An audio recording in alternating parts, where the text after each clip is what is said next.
लोकंक हितरे लागुनी vending zone खत खाउछि लक्षाधिक टंकार निर्मित भित्तिभूमि। रायगड़ा जिला गुडारी विज्ञापित अंचल परिषद रे 64 लाख रे निर्मित दुकान घर गुड़िक एबे घंच जंगल भितरे लुचिबाकू बसिलानी। मुख्यमंत्री कर्मतत्पर अभियान रे गुडारी मुख्य रास्तार उभय पार्श्व रे उठा दोकानींकर सुविधा पाई 2021-22 रे निर्माण होइतिला 30 टी दुकान घर।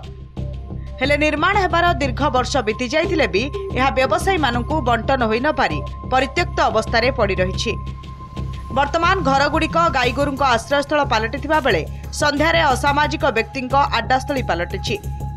शीघ्र भेंडिंग जोन गुड़िक कार्यकारी करने को दाबी करिसेंती स्थानीय बासिंदा।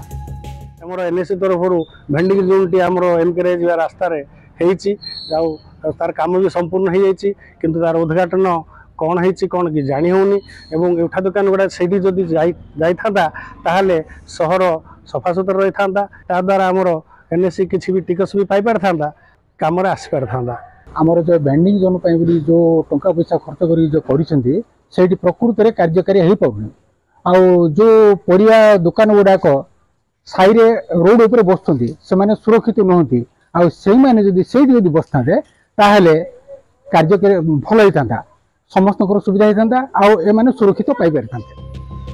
उठा दोकानी मानकू थैथान करने सह सेमानकू उपयुक्त मौलिक सुविधा जोगाई देबा एवं सहर रे ट्रैफिक समस्या दूर करबा पई निर्माण होइछि वेंडिंग जोन। हेले ताहा कामरे लागि पारु नथिबारु उठा दोकानी माने रास्ता कड़े पसरा मेलाउछंती। अन्यपटे गुडारी एनएससी निर्वाही अधिकारी कहिसंती बेपार नहेबा भयरे उठा दोकानी माने एठाकू आसु नथिबारु वेंडिंग जोन गुड़िक खोला जाई पारु नाही। अति शीघ्र यह किभଳି कार्यकारी होई परिबो से नै पदक्षेप नियाजिबो। भेंडिंग जोन भी लोक ये करते इंटरेक्शन करते भेंडिंग जोन भी लोक कहते बहुत दूर हो लोक ही मना कर आम बाहर जीवनी आम से किणुनी एमती कहते माने बिजनेस मैन एमती ये करम जापरूनी बेपार हेनी। उठा दोकानी निमंते गुडारी एनएससी निर्माण करछि भेंडिंग जोन लक्ष लक्ष टंका अनुदान खर्च करी ए भेंडिंग जोन निर्माण करिवा परे कोनोसी व्यवसायीकर कामरे आसुनी जहा फल रे भेंडिंग जोन वर्तमान खत खाउछि।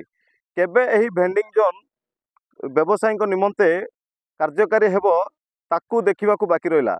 गुडारी जनार्दन महापात्र रिपोर्ट नंदीगोष टीवी।